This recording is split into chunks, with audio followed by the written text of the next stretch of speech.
People who are saying that we're anti-Semitic, no, we're anti-Zionist. I'm Israeli. I served in the IDF. I moved here about 2.5 years ago. What they're talking about is like killing and or deporting my family from the place they've been at for about 100 years now. We condemn, in the strongest possible terms, the administration's suspension of students engaged in peaceful protest and their arrest by the New York City Police Department. Tensions are rising as more than 100 pro-Palestinian protesters have been arrested across college campuses, including at Columbia, NYU, and Yale. The protests have shuttered campuses as Columbia canceled in-person classes and the gates to Harvard Yard were closed to the public. Officers working to clear protesters at New York University were hit with bottles, and 45 people at Yale were charged with criminal trespassing. But protesters remain on campus as the arrests continue. Plus, foreign aid bills for Ukraine, Israel, and the Indo-Pacific are making their way to the Senate floor today. But do Republicans who have fought hard against additional funding for Ukraine have any chance to stop additional aid? Or will these bills end up on President Biden's desk before the end of the week? Joining me now to break it all down is my colleague, The Hill's Brett Samuels. Brett, thank you so much for being here. I want to touch on those protests first. As protesters continue to disrupt Ivy League campuses, are we seeing any reaction from Washington? Yeah, Julia, definitely. This is something that lawmakers on both sides of the aisle have felt compelled to weigh in on. We've seen Democrats in the New York congressional delegation go visit campus at Columbia to sort of take in the scene and see what can be done. On the Republican side, Senator Tom Cotton has written to President Biden and essentially called for the National Guard to get involved and be deployed to disperse these protests. And even at the presidential level, President Biden and the White House have weighed in on these protests. President Biden telling reporters that, he condemns any shred of anti-Semitism in these protests, but that he also condemns those who don't understand what pro-Palestinian protesters are calling for, essentially, and talking about the situation in Gaza. And similarly, former President Trump even weighing on this as he's attending his own trial in New York City, where he's saying that these protests are a disgrace. So certainly these protests are capturing the attention of the nation and here in Washington, D.C. They really are. And of course, a lot of those protests taking place in New York City, but also taking place in New York City is former President Trump's hush money trial that entered day 2 following opening arguments yesterday. What's the latest from the courtroom? Yeah, so, day 2 of sort of the official trial post jury selection has been focused on, 2 halves, essentially. The first half, there were these arguments over whether former President Trump violated a gag order that was placed on him by the judge in this case that restricted Trump's attacks on family members of the judge, family members of prosecutors, on witnesses.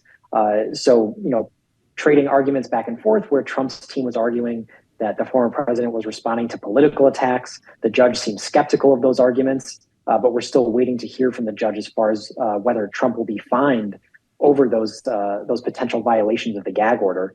And since then, we've moved into witness testimony, starting with David Pecker, formerly of the National Enquirer, and Pecker testifying about essentially whether he was encouraged by the Trump team to catch and kill unflattering stories or to spread stories that the Trump team fed him during the 2016 campaign. So we are really getting into the thick of witness testimony, and we'll start to hear more about the timeline of these allegations and the prosecution's case against Trump as we go on here. Yeah, and we'll keep on following that witness testimony as the trial continues. Moving to Capitol Hill, the Senate is expected to advance legislation providing aid to Ukraine. The legislation is expected to get every Democratic vote or most Democratic votes. But like House Republicans, Senate Republicans remain divided on Ukraine. Brett, who is winning in this battle on the Hill? Yeah, at this point, it seems, sort of like a done deal, essentially, that this aid is going to pass the Senate. Obviously, we saw, several weeks ago before this whole, situation in the House played out with the fight over aid, where the Senate actually passed a huge national security supplemental with pretty broad bipartisan support, more than 20 Republicans siding with every Democrat to pass that aid for Ukraine, Israel, and other allies. And the expectation here is that we'll end up in the same place, essentially, where all Democrats or most Democrats anyway, and at least 20 or so Republicans will vote to send this bill to President Biden's desk. Now, the question is, there are some tricky politics that Senator Schumer, the majority leader, has to navigate around amendments where, for example, Senator Bernie Sanders is trying to put conditions on aid to Israel. But if that passed, then it would have to go back to the House, which would create a whole set of complications. So long story short, it seems like this bill is going to pass despite some of the protests from Republicans in the Senate, and we'll see President Biden sign it into law once it gets to his desk. And on that question of aid for Israel, we know that billions of dollars were allocated to Israel, some of which was for humanitarian aid. Will this aid package ultimately help Palestinians? Yeah, it's a great question. And I think it's something that, Democrats and particularly critics of the White House are going to really be closely watching, is how much does this aid actually help Palestinians who are in Gaza, who are dealing with really a humanitarian crisis. The White House and President Biden have really called on Israel to do more to allow aid into Gaza.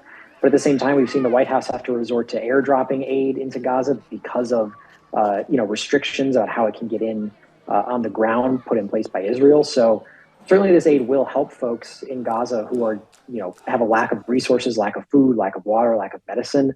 But the question is how much and how quickly, because the suffering really is so widespread and there's such a great need for it. Yeah, and Republicans in the House and even some in the Senate have complained that, the deal didn't ultimately contain border security. Marjorie Taylor Greene, the congresswoman from Georgia, one of those, the loudest voice on that matter. Do you think Republicans lost their chance to get border security funding passed with this deal? Yeah, there is sort of this interesting dynamic of almost revisionist history in some ways from Republicans where they bemoan that there's no border security piece of this deal on foreign aid. But of course, if you look back just a few weeks, there was this proposal in the Senate led by Senator James Lankford of Oklahoma, a conservative Republican. And that border proposal was essentially tanked by former President Trump, who told Republicans not to support it. And there was some, obviously allegations from Democrats that was done for political reasons to help Trump in an election year, that he didn't want to see Biden get a kind of win on the border. So there is definitely kind of a missed opportunity here because it did seem like the White House in particular was ready to compromise and ready to negotiate and make some concessions on a border deal with that framework that James Lankford had offered up. So I think Republicans may look back and kind of kick themselves that they didn't take that deal. But at this point, heading deep into campaign season, it seems unlikely that will be revived at this point. Yeah, and interestingly enough, we saw President Trump seemingly back this deal when he supported Speaker Johnson. But speaking of Speaker Johnson's critics and Marjorie Taylor Greene, she's continuing to threaten to oust him. Is his job safe? It seems like for now is sort of the short answer. As you said, Marjorie Taylor Greene from Georgia has said, that it's not a matter of if, it's a matter of when she will move to oust Speaker Johnson and take away his gavel as Speaker. She has the support of a couple other House Republicans who have signed on in the wake of Johnson's handling of that foreign aid package. So, with such a slim majority, it seems like it really will only take a couple of Republicans, if they want to make this happen, to remove Speaker Johnson. But Marjorie Taylor Greene has not really committed to a timeline. She's not really specifically said when she would trigger this motion to vacate that she has presented. And at the same time, we're seeing a lot of Republicans, both on the Senate and House side, really kind of speak out against Marjorie Taylor Greene and sort of suggest that she is a problem in the conference here, that she's dragging the conference down, and that this would just be unnecessary chaos to remove Mike Johnson as Speaker at this point. So we'll see if she follows through, but all indications are that at some point she will. But in the short term, it seems like Mike Johnson will hold on to the gavel for now. Yeah, we'll be watching for that as well. And with all that's happening on Capitol Hill and the White House and campaign trail, there was also some news out of the Supreme Court this week. The justices appeared inclined to side with Grants Pass, Oregon, on the question of whether ticketing homeless people violates the Eighth Amendment. How does this ruling ultimately impact cities that are grappling with homelessness across the U.S.? Yeah, so obviously, homelessness is sort of a growing problem across the country. As you said, we've seen these encampments sprout up, particularly in places like California, where they get a lot of attention. And the Supreme Court, if they do in fact rule as they seem inclined to, alongside Grants Pass in Oregon, essentially this could have a ripple effect where it grants cities and municipalities, sort of wider authority to deal with the problem of homelessness as they see fit, that it would not leave it up to the Supreme Court, or it would not restrict kind of what those cities can do. So this could have kind of far-reaching effects where cities would essentially be allowed to, as you said, ticket homeless people or deal with them through legislation or however municipalities may see fit. So obviously this is worth watching because it could have pretty significant ramifications across the country. The Supreme Court also declined to hear a lawsuit from Arizona Senate candidate Kari Lake over voting machines in Arizona's elections. Is this the end of the road for Lake's efforts on the matter? I mean, it started when she was running for governor 2 years ago. Yeah, it sure seems like it's the end of the road. And as you mentioned, it's been kind of a long road, obviously, dating back to her last campaign when she was running for governor. Now she's running for Senate in Arizona. So the Supreme Court declined to hear this case. Essentially seems to indicate that she's out of avenues to, continue to press this lawsuit over voting machines. Obviously, Kari Lake has sort of echoed former President Trump's rhetoric around voter fraud and sort of spread distrust in the vote count process. Now, the big thing to watch, I think, will be obviously she's poised to be on the ballot in November as a Senate candidate in Arizona. The big question will be whether she sort of resurfaces these claims of fraud depending on how the election in November goes. I want to move to the campaign trail. President Biden is speaking in Florida as the state becomes ground zero for abortion rights. Florida has been trending red, obviously, for quite some time. So why is Biden making Florida a campaign stop? Yeah, it's a good question. Biden campaign officials have told me that they think that this abortion issue, obviously with the Florida Supreme Court, allowing a 15-week ban in the state and triggering a 6-week ban in the state in the coming days really puts Florida in play potentially, because abortion is just such a huge issue and such a driver, particularly for Democratic voters, to get them out to the polls. There is, of course, a referendum that will be on the ballot in Florida in November about protecting abortion access in the state. So the Biden campaign really sees this as a potential, olive branch, for lack of a better term, to help them potentially flip Florida to their column. Now, as you said, Julia, Florida has really been trending red. I think it is kind of a long shot to say that President Biden could beat former President Trump in his home state of Florida, a state that elected, or re-elected, I should say, Florida Governor Ron DeSantis in a landslide in 2022. So obviously, President Biden heading there. And if anything, this is just a way for him to continue to keep the focus on abortion, which could help him in other states. But Florida does seem like, sort of a reach at this point for the Biden campaign to actually flip. Yeah, absolutely. I want to move to Pennsylvania, finally, where it's primary day and voters are heading to the polls. What races are you watching? Yeah, kind of easy to forget that primary season is still happening, given that former President Trump clinched his nomination about a month ago. President Biden obviously locked up his party's nomination a bit ago. But in Pennsylvania, it obviously will be a really key state in November. So I think it's worth keeping an eye on some of these primary contests, both at the federal level in terms of House races. For example, Summer Lee is a congresswoman who is facing a primary challenge. She's one of the more progressive members of Congress. So it'll be interesting to see whether she faces any backlash from voters.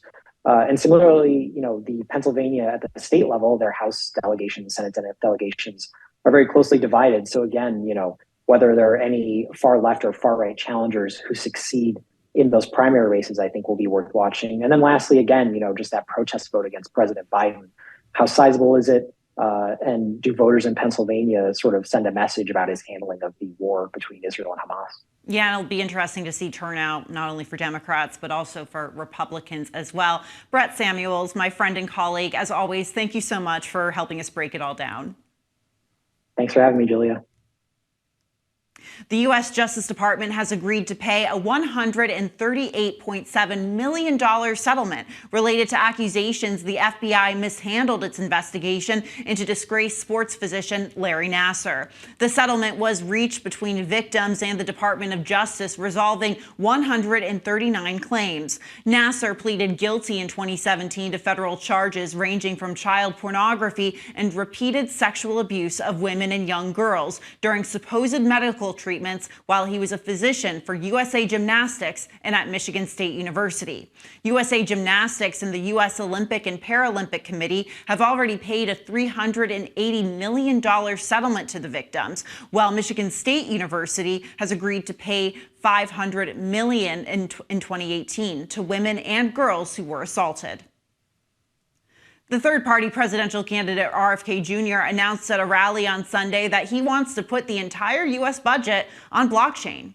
He says the move would allow any American to look at every budget item anytime. RFK argues it would allow for more transparency and accountability in how Washington spends taxpayer money. The blockchain is a digital ledger of transactions used by cryptocurrencies like Bitcoin. RFK Jr. has embraced digital assets throughout his campaign by accepting campaign donations in cryptocurrency. He's even pitched plans to back the U.S. dollar with Bitcoin.